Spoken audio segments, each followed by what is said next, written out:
A very good afternoon to all of you. I hope it's audible and I'm visible also. So today we are going to start with another important section of this polity, that is historical background. Many people consider this section as a section of history, but we will see this section from the point of view of polity, that is historical background. When we were discussing this philosophy of the constitution, we discussed that if you talk about the constitution, you have to understand that there are two different dimensions of this constitution. The first dimension is philosophy, and there comes the concept of preamble, and the second concept is history, where we will see various charters, various acts which have come into existence with the passage of time. As we all know that every constitution is the higher of past and testator of the future. So if you talk about the Constitution of India, it also belongs from the same category. Whatever we see in the constitution, you will see that we have been seeing these things in the ancient period, medieval period and modern period also. However, when we talk about the historical background of constitution, we only take the acts which starts in the phase of this British era, British rule. Mainly because the modern system is more inspired through these systems. It doesn't mean India did not have these concepts. We had these concepts in the ancient period also. So let us start with the concept one by one, and let's see how the questions are being asked from this section. Again, a very important section, that is historical background, and every year in examination you will see that at least one question comes from this section. Let me show you some of the questions and the pattern of questions also, how the questions are being asked from this section. Let's see the first question. The instrument of instructions contained in the Govt of India Act 1935 have been incorporated in the Constitution of India in the year 1950 as. The point is, there is something like Govt of India Act 1935, and in this Govt of India Act 1935, if you talk about the Constitution of India, if you relate the Constitution of India, you will see that majority of the provisions of Indian Constitution have been taken from this Govt of India Act 1935, and this shows the importance of this very act. So, if you talk about this Govt of India Act 1935 and the Constitution of India, then there are various things which we see in the Constitution, and these have been taken from this Govt of India Act 1935. Now, two questions comes into existence here. The first question is, if we had various things like that in this Govt of India Act 1935, then what was the purpose of making this Constitution of India? First question.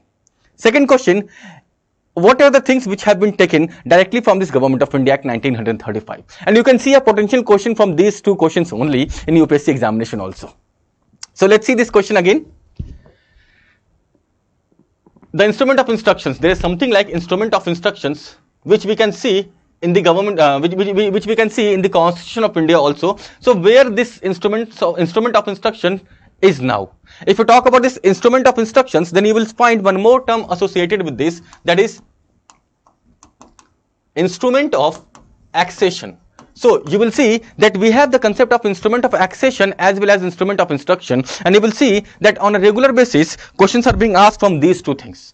So instrument of instruction was something else and instrument of accession was something else. If you talk about this concept of instrument of accession, this was the reason why we did not see the federal provisions coming into existence from this Govt of India Act 1935. This was the reason why this federal provision never came into existence. So the answer would be directive principles of state policy. This policy of Ghar Ghar Jal, Ghar Ghar Nal and so on, this is somewhat like instrument of instructions, and we see the same thing in DPSP in the original Constitution of India also. Let's see some more questions. The distribution of powers between the center and the states in the Indian Constitution is based on the scheme provided in which among the following. So if you talk about the Constitution of India, if you see this distribution of power which makes the Constitution of India federal, we can see this in 7th schedule of the Constitution, this distribution of power. Now if you talk about this distribution of power and 7th schedule of the Constitution, just go through this Govt of India Act 1935 and you will see that there also we had this 7th schedule, and that 7th schedule dealt with this dealt with this distribution of power only. So in Govt of India Act 1935 also there was this 7th schedule, and here in the Constitution of India also we have the 7th schedule, and this shows the relationship between these two. So if you talk about this historical background of Indian Constitution, the first question, if you see these two questions, if you relate these two questions, this question and this question, just try to touch the point of question. So the first type of question from this section is, what is there with reference to any provision in the constitution and from where it has been taken. So something is in the constitution, it has been taken from which act? First type of question. Second type of question, there is something like 1935 or 1919 or anything like that, where it is now in the constitution. So these two types of question will be asked again and again in examination.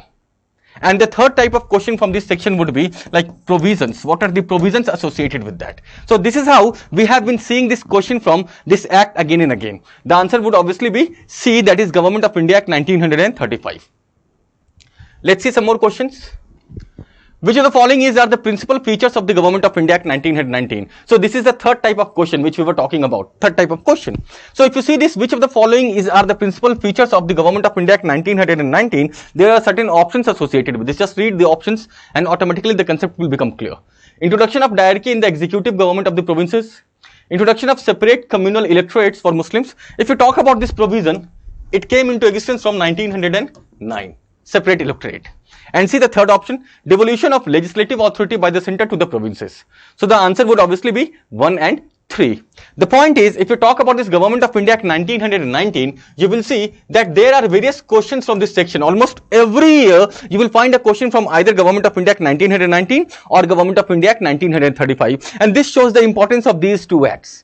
Let me show you some more questions associated with this. Almost every year, we have been seeing this question. And the most important point with reference to this 1919 is this concept of diarchy. From this concept of diarchy, on a regular basis, we have been seeing this question. Again, see some more questions. I hope you guys are getting the answers. The Government of India Act 1919, again see, 1919. The Government of India Act 1919 clearly defined the separation of power between the judiciary and the legislature, the jurisdiction of the central and provincial governments, the power of the Secretary of State for India and the Viceroy, and none of the above. Again, if you see this question, the answer would again be B, that is jurisdiction of the central and provincial governments. I hope you guys remember this Government of India Act 1919, where we came up with this concept of diarchy. Now, whenever we talk about this term diarchy, automatically some other associated concepts with this diarchy come into existence, like double rule, which is also known as joint government. There is one more concept, that is dual government. I hope you guys can relate these concepts from this diarchy to double rule or joint government to this dual government. This diarchy is with reference to transferred list and reserved list. This double rule or joint government is with reference to this Spitz India Act, where we came up with this Board of Control and Court of Directors. And this dual government is with reference to this system where we came up with this Diwani and Nizamat system. Diwani under the control of the Britishers and Nizamat under the control of the Nawabs. Now, just try to relate these concepts and automatically the concept associated with this historical background of Indian Constitution become clear. So, whenever we talk about this concept of historical background, we have to see this whole phenomena associated with this. Diarchy, this is the structure. Now, this diarchy is somewhat else, this diarchy is somewhat else, and this diarchy is somewhat else. Just try to relate these three diarchies and the concept will become clear. Let's see some more questions. Again, see the question on Government of India Act 1919. Now, this shows the importance of this Act 1919. We have been seeing the questions again and again and again from this very section. So, the Montagu-Chelmsford proposals were related to social reforms, educational reforms, reforms in police administration, and constitutional reforms. I hope you guys know this very well. So, the point is, we have been seeing this question again and again, that is Government of India Act 1919, Government of India Act 1935. Expect a question from these sections. It's very important. So, what we have to do, we have to see the provisions of Government of India Act 1919. We have to see that which among these are in existence at this moment. And again, the same thing with reference to 1935. And we can expect a question in examination. One more question again on 1919 and 1935. So, a combination of both of these. Now, very interesting question. I assume that you guys don't know the answer of this question. Don't worry for that. Just try to read this question and you will automatically jump to the answer. The first statement is Montagu-Chelmsford reforms of 1919 recommended voting rights to all the women above the age of 21. Now, just see this in statement. Voting for all the women above the age of 21. All the women. Just see this term all. Whenever you see these extreme terms, I hope you guys know what to do. And had India given voting rights to women, every woman above the age of 21, that is universal adult franchise, then why would we fight for this independence? And do you know, this universal adult franchise was even not there in Britain at that time. How can that be in India? So the first statement automatically becomes incorrect. Let's come back to the second statement now. The Government of India Act 1935 gave women reserved seats in legislature. Now, here comes the provision of 1935. That is why I said that you have to see the provisions. You have to see that which section comes up with which concept and where do we find it in Indian Constitution or the provisions of Indian Constitution from where it has been taken. See, in prelims examination, they will ask with reference to this historical background, and in mains examination, they will ask with reference to the other country's constitution. This is how you have to differentiate these two concepts. So the second statement is with reference to reserved seats for women. Now the point is, when you talk about this roundtable conferences, when you talk about this Simon Commission, and after that how this Government of India Act 1935 came into existence, there you will see that Gandhiji was completely against this concept of separate electorate for certain sections. And finally, they came with the system of this reservation. So there are two types of concepts which we need to understand. The first concept is this concept of separate electorate. What is the meaning of this concept of separate electorate? Again, we have a concept that is this concept of reservation. How these two are different, just try to understand this. This concept of separate electorate and this concept of reservation. In 1935, we extended this reservation to women, to scheduled caste, to scheduled tribes. It was not reservation, while in the earlier phase, it was reservation. Clear? Let's see some more questions. Again, a question on 1990. This question was asked in last year's prelims examination. A very interesting question. See, this concept of diarchy has been asked various number of times. So again and again, a question is coming from this concept of diarchy. When you talk about this Government of India Act 1919, the most important point with reference to this is diarchy. And again, if they ask a question on 1919, they can ask a question that what was the reason behind giving diarchy in India from the Britishers' point of view. They can ask a question like this also. Let's see this again. In the Government of India Act 1919, the functions of the provincial government were divided into reserved and transferred subjects. Now, this was the meaning of diarchy. Reserved and transferred subjects. Which of the following were treated as reserved subjects? So, there was the different system of administration for the reserved subjects, and there was different system of administration for the transferred subjects. The transferred subjects were administered by the elected government. On the other hand, the reserved subjects were administered by the Executive Council of the Governors.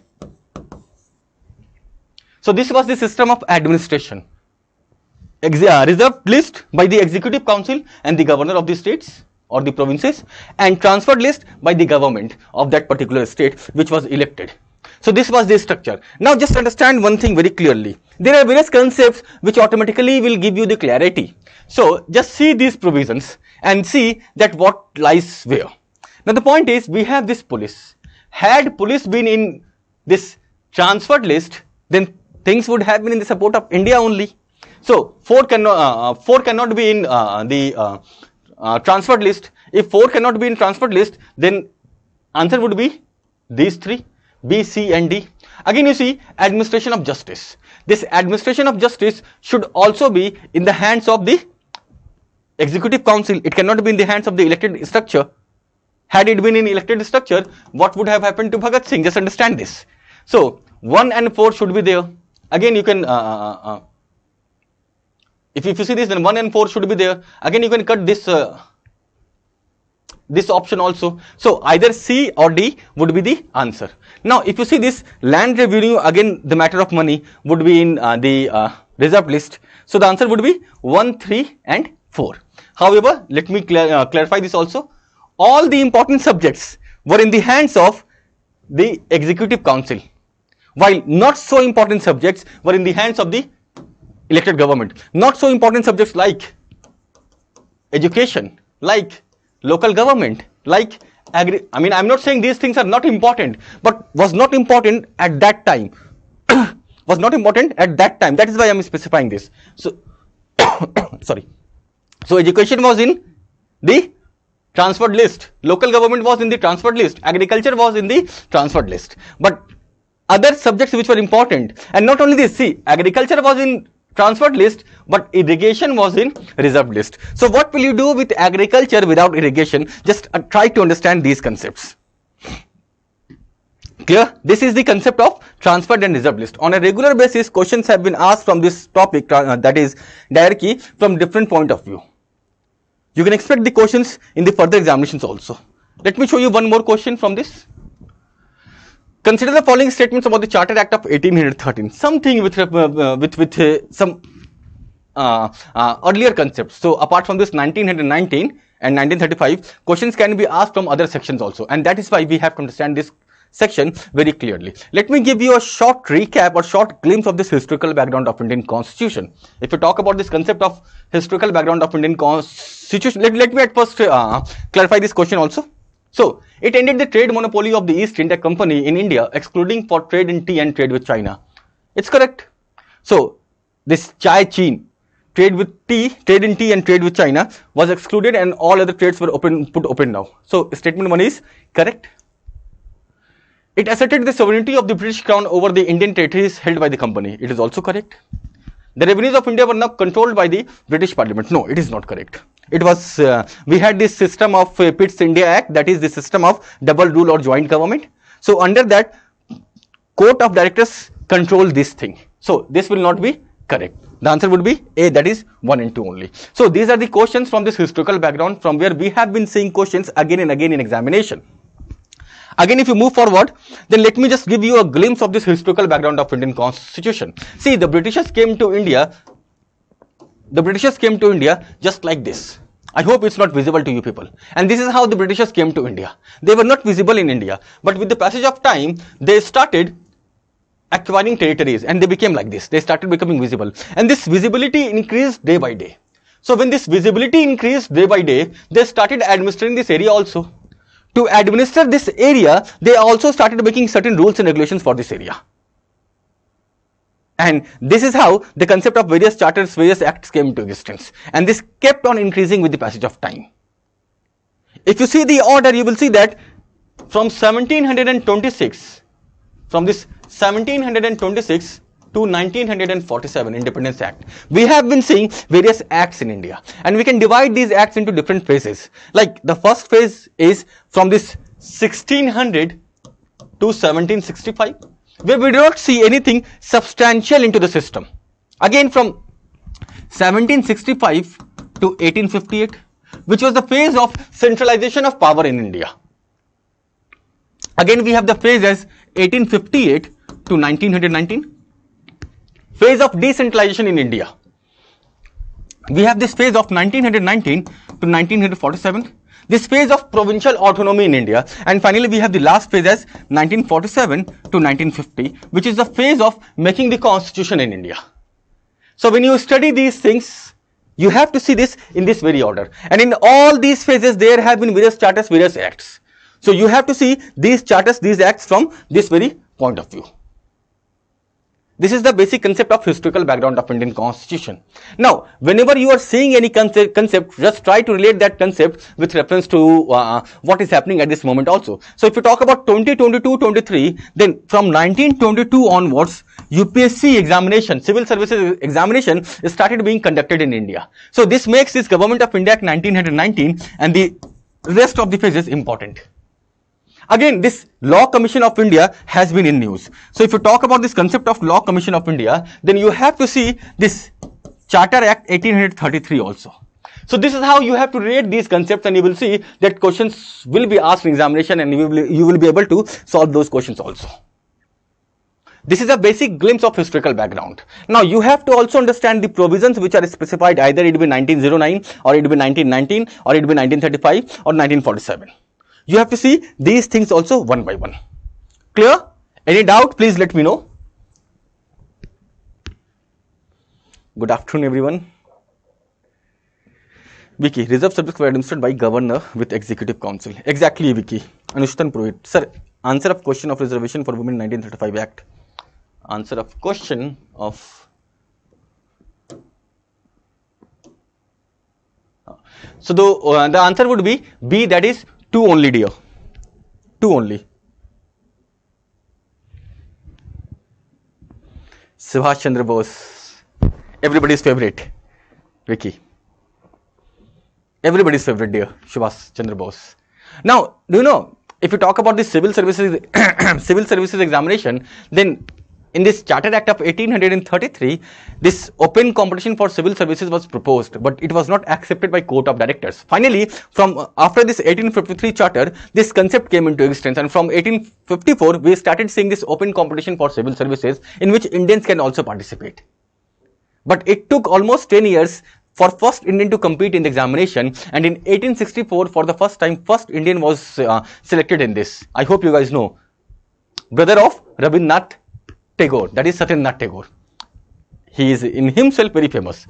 So Satyendra Tagore became the first civil servant. But from 1854 to 1922, the examinations were held in London only, England. It was not held in India. So if you had to appear in UPSC examination, civil services examination, it was not UPSC civil services examination, then you had to visit London, England for giving this examination. I hope you guys understand the meaning of this term. How interesting would it have been had we also, if we also had to go to England for giving examination. But from 1922, this examination started being held in India, first in UP and then in Delhi. Clear? Parul, sir, can you please explain difference between autonomy and dominion status? Dear, if you talk about this autonomy, it means according to the province, you can function independently, and autonomy is given with reference to the provinces. But if you talk about this concept of dominion status means the country is independent, the country has its own structures, and there is some structure of king. On the basis of that, this structure is functioning. So this phase of India from 1947 to 1950 was this phase of dominion status. Autonomy means according to the province you are giving the powers. Like in India, the states are autonomous according to the constitution. But dominion means this phase of India from 1947 to 1950 is dominion status. Clear, Parul? Anything else into this? Tomorrow we will see this some concepts associated with this parliament, that is law making and comparison of powers of Lok Sabha and Rajya Sabha.